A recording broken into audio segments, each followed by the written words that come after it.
जय जगन्नाथ समस्त रोषशाला पुणी थे स्वागत। आज हम पियाज पियाजी बनवाई जाऊँगी। आप घरे एमती पियाजी बन खाऊे किंतु पियाज मु प्राय हाफ किलो खंडे नहीं जाइए।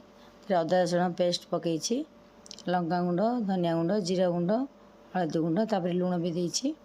आप बेसन भी देती। बेसन टिके अल्प पकेबे चाउल गुंड पकेले पियाज बहुत कड़क होता है।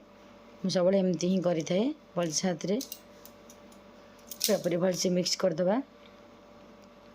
आपमती अच्छा खरा भी जोर हो घर खाद्य ही खातु बाहर खाद्य खातुनि। बाहर जे बहुत जंक फूड थाए आसगुड़ा खाଇବା देहपाई बहुत क्षतिकारक होता है। जदि घरे माने खायापी फास्ट फूड हुए ताल निजे एमती घरे बनई ही खातु कहीं बाहर तेल बहुत खराब होता है। से तेल से छाणिकी दे था घरे बन से पैसा खर्च हो कि आम घरे बन खाଇବା बहुत भल होता है बेटर लगी था। देखो एपटे तेल कड़े भी गरम कर देती केते क्रिस्पी देखा जाउछि। टिश्यू पेपर साहाଯ୍य ही पकाते किंतु तेल अधिक खाଇବା देह बहुत क्षतिकारक होता है।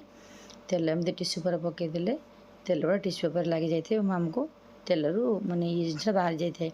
एपटे देखो मु दही लुण आ लंका नहीं कि भलसे मिक्स कर बाटी ग्राइंडिंग कर देछि। पियाजी सह मड़े खाए बहुत भल लगी। जय जगन्नाथ।